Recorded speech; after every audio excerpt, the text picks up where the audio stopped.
اعوذ باللہ من الشیطان الرجیم، بسم اللہ الرحمن الرحیم۔ ناظرین، آپ کا ہوسٹ یاسین لاکھ سین نیوز کے پروگرام پولیٹیکل سین میں ہم آپ کو خوش آمدید کہتے ہیں۔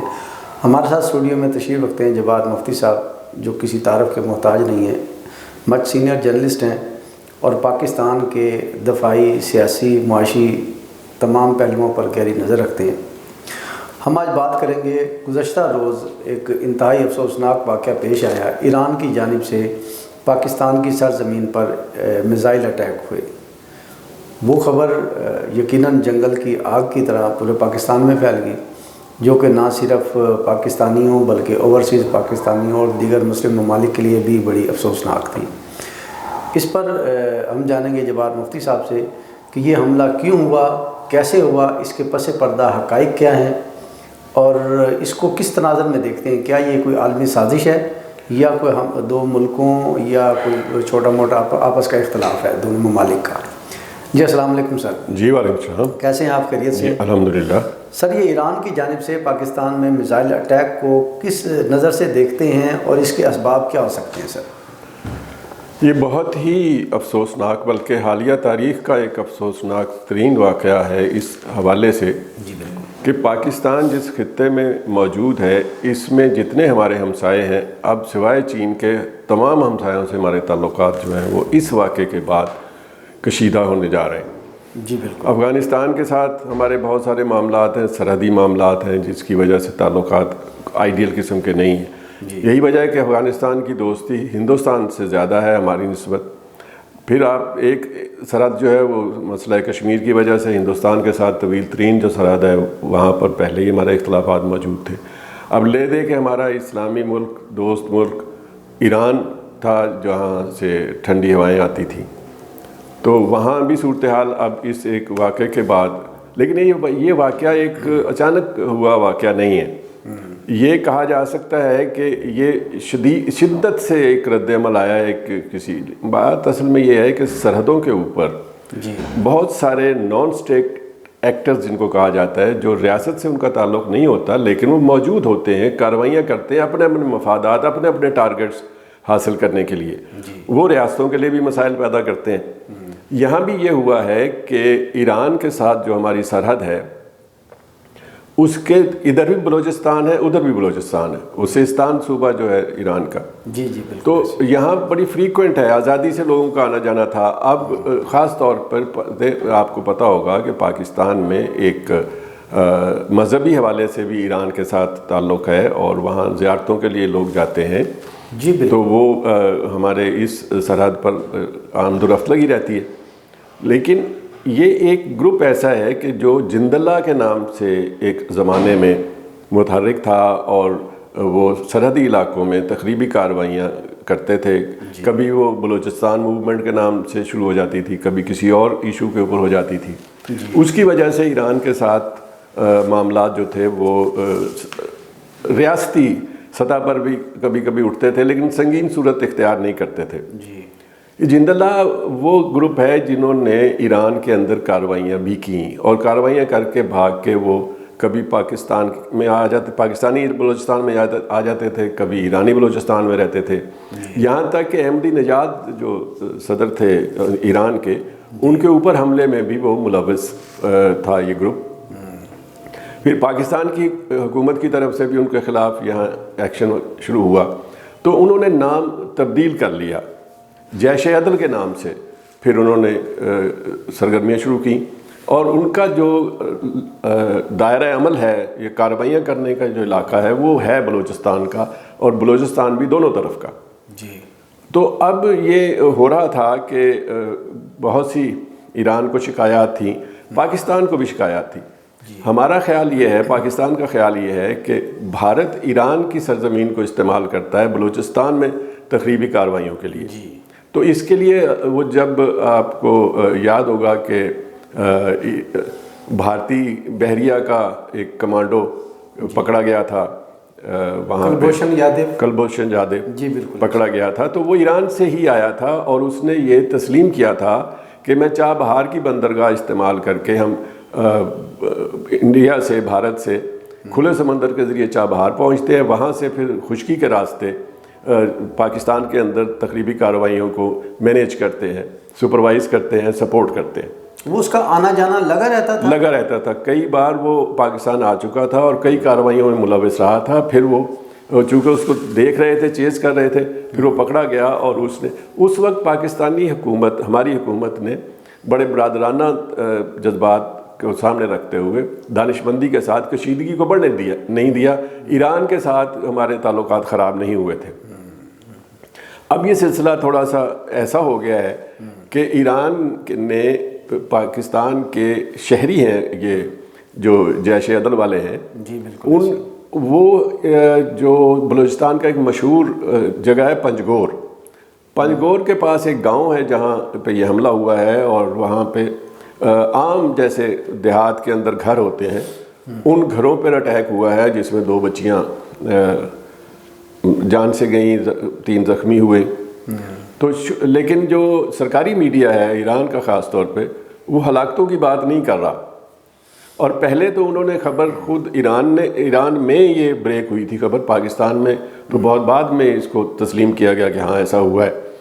تو پھر انہوں نے ایرانی میڈیا کے اوپر سرکاری طور پر یہ خبر چلی اور اس کے بعد ڈیلیٹ کر دی گئی وہاں کے میڈیا سے۔ پھر پاکستان میں جب یہ خبر پھیل گئی تھی تو پھر دفتر خارجہ سے رجوع کیا گیا، تو انہوں نے کچھ لیت و لال کے بعد باقاعدہ پریس ریلیز جاری کی، اور یہ ہو سکتا ہے کہ پریس ریلیز کی تیاری اور اس کی منظوری میں کچھ وقت لگتا ہو، لیکن یہاں تھوڑا سا وقت زیادہ لگا، ذرا جلدی رسپونڈ آنا چاہیے تھا۔ لیکن تازہ ترین آپ کو یہ بھی پتہ ہے جی کہ حکومت پاکستان نے اس پر بڑا سیریس نوٹس لیا ہے، جی ایسی، اور اب ایران سے اپنا سفیر بھی واپس بلا لیا ہے، اور پاکستان میں ایرانی سفیر کو بھی کہہ دیا گیا ہے کہ وہ واپس چلے جائے۔ تو اس حوالے سے دیکھا جائے تو سفارتی سطح پر ہم ایک مشکل صورتحال میں آ رہے ہیں۔ عالم اسلام کے اندر پہلے ہی گروپ بندی ہے۔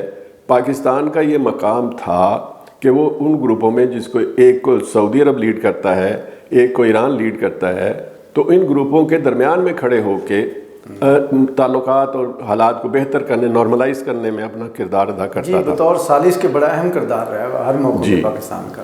اور پاکستان اور ایران کے تعلقات موجودہ رجیم سے پہلے بھی، شاہ کے دور پر، رضا شاہ پہلوی دور کا جو دور تھا، جی اس دور میں پاکستان کے تعلقات بہت دوستانہ تھے۔ 79 میں جب ستمبر میں یہ انقلاب آیا غالباً ایران کا، اسلامی انقلاب جس کو کہتے ہیں، آقا خمینی رحمۃ اللہ علیہ کی قیادت میں یہ آیا تھا، تو سب سے پہلے پاکستان نے اس کو تسلیم بھی کیا۔ نہ صرف پاکستان نے تسلیم کیا بلکہ صدر جنرل ضیاء الحق تھے اس وقت، تو انہوں نے باقاعدہ مبارکباد دینے کے لیے خود گئے۔ اور اسی طرح پاکستان کے اندر جو اسلامی قوتیں، سیاسی جماعتوں میں جماعت اسلامی تھی، تو ان سیاسی اور مذہبی طاقتوں نے جو قوتیں تھیں اور جماعتیں تھیں، اور انہوں نے ایران کے نئی انقلاب کا خیر مقدم کیا، مبارکبادیں دی۔ لیکن یہ بڑا ایک دلچسپ سی صورتحال ہے، اس کو آپ جس انداز میں بھی لے لیں کہ ریاستوں کے اپنے اپنے مفادات بھی ہوتے ہیں، دوستی اپنی جگہ پہ۔ پاکستان یہ اس بر صغیر میں امریکہ کا سب سے اچھا اور قریبی دوست ایران تھا شاہ کے دور میں، جی بالکل، اور امریکی ٹیکنالوجی ایران کو مہیا ہوتی تھی، اور پاکستان اور دیگر دوست ممالک کے پاس جو امریکی اسلحہ استعمال ہوتا تھا، جس میں ٹینک تھے، توپیں تھیں، میزائل، اس زمانے میں میزائل تو بھی نہیں تھے، تو وہ ان کی مرمت ریپیئر کے لیے ایران میں انتظامات تھے۔ اچھا، تو شاہ دوستی اس قدر نبھاتے تھے کہ وہ ریپیئر کے پیسے بھی پاکستان سے نہیں لیتے تھے، بلکہ سن 65 کی جنگ کا تو مجھے اچھی طرح یاد ہے، اس وقت 9ویں جماعت میں پڑھتا تھا میں۔ تو جب یہ جنگ شروع ہوئی ہندوستان کے ساتھ، تو ایران نے اپنے ہر وسائل پاکستان کے لیے پیش کر دیے۔ انہوں نے، شاہ ایران نے یہ تک کہا کہ اگر پاکستان ایئر فورس اپنے طیارے پاکستان میں محفوظ نہیں سمجھتے تو وہ ہندوستان کے خلاف کارروائیاں کرنے کے بعد ایرانی جو اڈے ہیں وہ استعمال کر سکتے ہیں۔ اچھا، اور تیل بھی ان کو ملے گا وافر مقدار میں۔ یہ بھی شنید ہے کہ 65 کی جنگ میں ایران سے جتنا تیل پاکستان نے لیا، اس کے بل جو تھے وہ شاہ ایران نے نہیں لیے تھے، وہ ایک طرح سے ڈونیشن تھی، دوستی اور محبت کا ایک وہ اشارہ تھا۔ لیکن اس کے بعد جب انقلاب آیا تو پھر سنا ہے کہ پاکستان سے انہوں نے پیسے لینے شروع کر دیے. ٹھیک ہے. تو اس لحاظ سے پاکستان کی تعلق دوستی تو بڑی پرانی ہے، لیکن میں پھر عرض کروں گا کہ ریاستوں کی دوستی اپنی جگہ لیکن مفادات اپنی جگہ ہوتے ہیں. یہ جو ایشو پیدا ہوا ہے اس سے ہمارے لیے صورتحال ذرا نازک پیدا ہو گئی ہے. اب ہماری خارجہ پالیسی اور خارجہ پالیسی سازوں کے امتحان کا وقت آ گیا ہے. وہ اس طرح کہ اب اس بڑے دیکھ بھال کر کے ایک طرح سے ڈپلومیسی کی پلسرات کے اوپر سے اس طرح گزرنا ہے کہ ہمارا پاؤں بھی نہ کانپے اور ہم کامیابی سے گزریں اور دوستوں سے محروم نہ ہوں، دوستوں سے ہاتھ نہ دھو بیٹھیں اور دشمن پیدا نہ کریں. جی بالکل. یہ اگر اس پالیسی کے تحت ہم کامیاب ہو گئے تو اس امتحان سے نکل جائیں گے. لیکن یہ واقعہ اپنے طور پر اس جدید دور کا ایک اہم واقعہ ہے اور پاکستان کے حوالے سے یہ افسوسناک واقعہ ہے. جی بہت شکریہ. ایران کے اٹیک کے بعد پاکستان کی جو صورتحال پیدا ہوئی ہے اس میں سفارت خانے اور سفارتی لیول تک اختلافات چلے گئے ہیں. سر پاکستان میں ایک بڑی جو ہے نا وہ اکثریتی ہے جو اہل تشیع کمیونٹی ہے، تو کیا اس حملے کا جو سائیڈ ایفیکٹ ہیں وہ اہل تشیع یا اہل سنت لڑائی کی مد میں یا اختلاف کی مد میں کوئی ایسا خدشہ ہے ظاہر؟ اس طرح کی صورتحال کبھی بھی پیدا نہیں ہوئی اور اب بھی امکان کم ہے.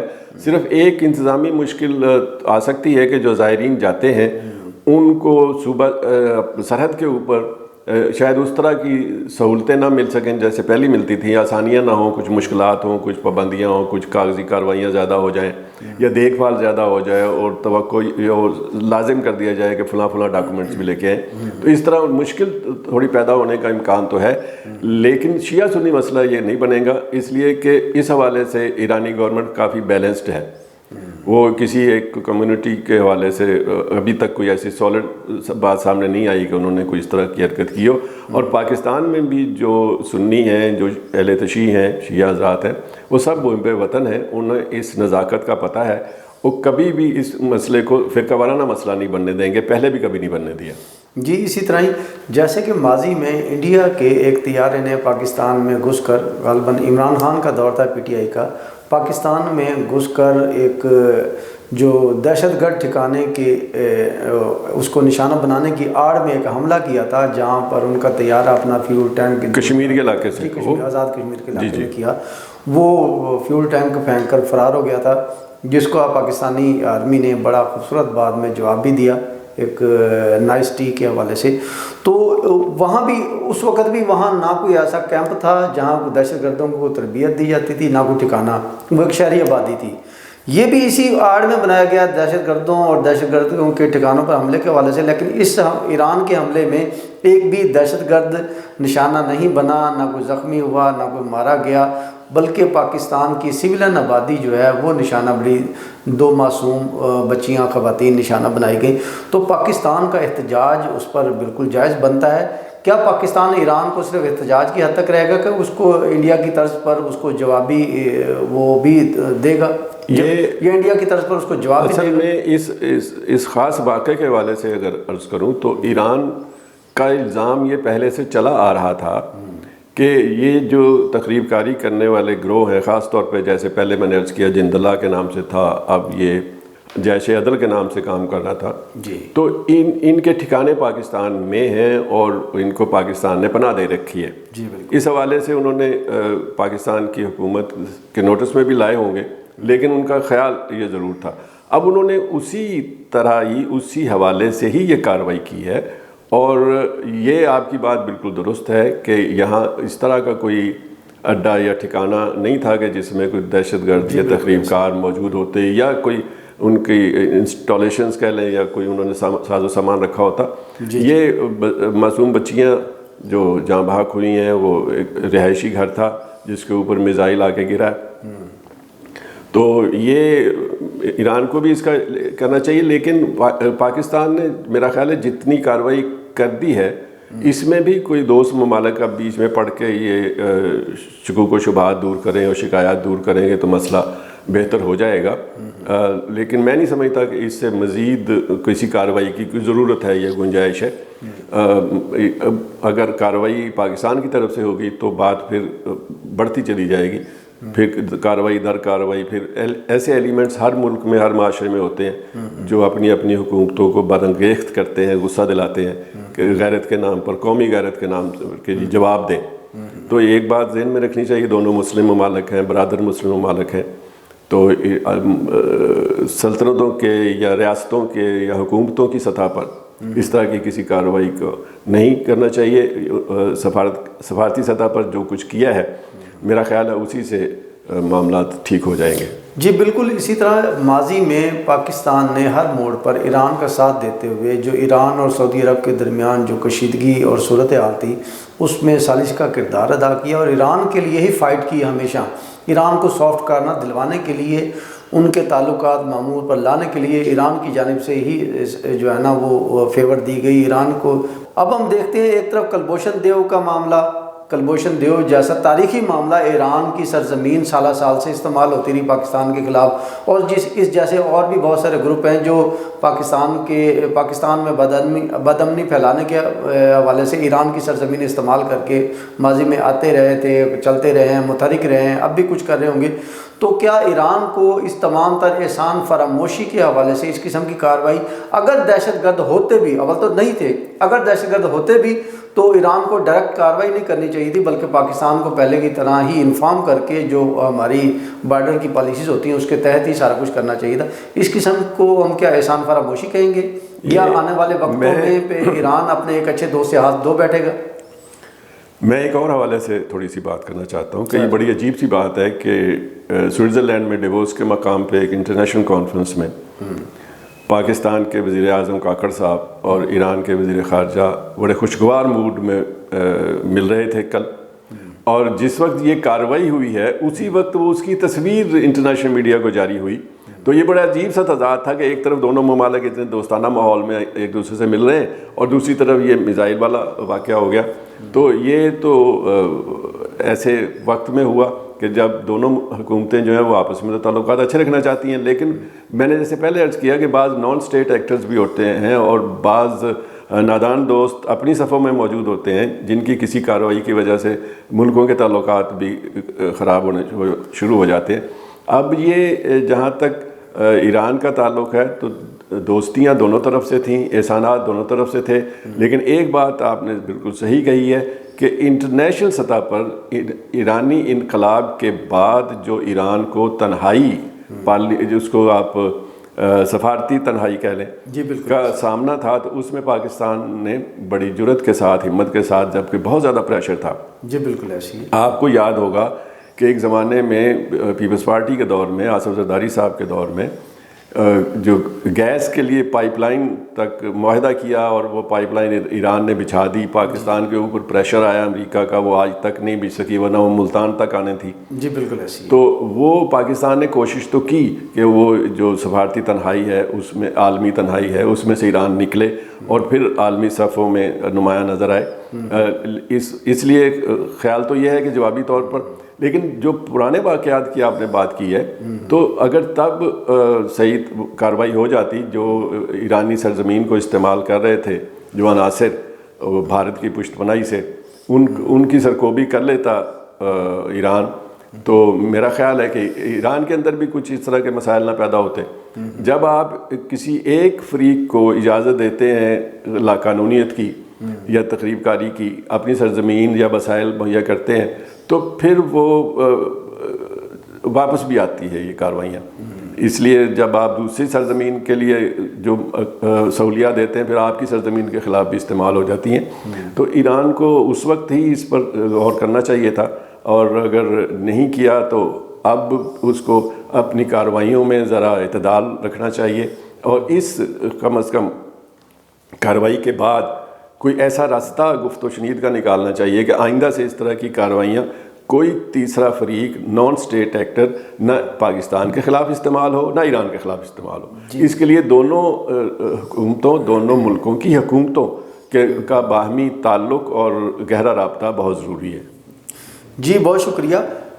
پاکستان نے لشکر جنگی جند اللہ یا ایران کے حوالے سے جو مخالف گروپ پائے جاتے تھے، پاکستان میں ایکٹیوسٹ تھے، وہ ایکٹیو ہوتے تھے، پاکستان نے ہر دور میں ان گروپس کے خلاف مؤثر کارروائی کی، حتیٰ کہ آلموسٹ گروپ وہ بالکل ختم ہو چکے ہیں۔ اگر ان گروپس کے چند کو افراد کہیں کوئی موومنٹ کرتے ہیں تو ایجنسیاں ان پر بھی کڑی نظر رکھے ہوئے ہیں۔ اس کے باوجود حیران کن صورتحال یہ ہے کہ عوامی گروپس کا دونوں ممالک کے درمیان، اور عوامی گروپس کے جو چند ایک گروپس ہوتے ہوں گے ان کے اختلافات کو ملکی اختلافات لیول پہ ٹکراؤ کرنا، یہ بہت بڑی حماقت میں کہوں گا اس کو ہوگی جو ایران کی طرف سے کی گئی ہے۔ پاکستان کی خارجہ پالیسی ساز کے جو ادارے ہیں وہ یقیناً آزاد ہیں۔ وہ امید ہے کہ ان دونوں ممالک کے درمیان پیدا ہونے والے اس کشیدگی کو کم کریں گے تاکہ دونوں ممالک کے جو دشمن ہیں، جو مخالفین ہیں، ان کو کوئی سر اٹھانے کا موقع نہ ملے۔ امید کرتے ہیں کہ بہت جلد دونوں ممالک کے تعلقات معمول پر آئیں گے۔ دشمنوں کو اور جنہوں نے یہ سازش کا تانا بانا بنایا، چاہے وہ پاکستان میں ہیں، چاہے ایران میں ہیں، یا کسی اور سرزمین سے یہ کر رہے ہیں، تو ان کو منہ کی کھانی پڑے گی اور پاکستان اور ایران کے تعلقات معمول پر آئیں گے، ہمیشہ کی طرح پہلے سے زیادہ مضبوط ہوں گے۔ اس کے ساتھ ہی آج کے پروگرام کا وقت ختم ہوتا ہے۔ نیکسٹ پروگرام تک کے لیے ہم آپ سے اجازت چاہیں گے۔ پاکستان زندہ باد۔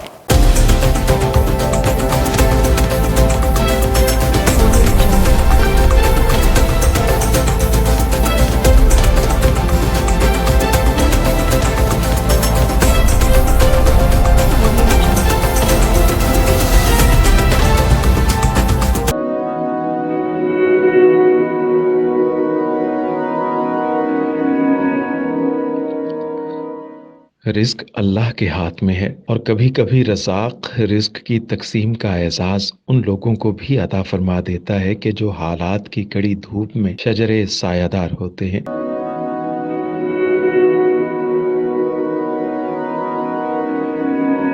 ملتان میں سلطان فاؤنڈیشن کی جانب سے مختلف مقامات پر سینکڑوں افراد کے لیے سلطان دسترخوان سجایا جاتا ہے۔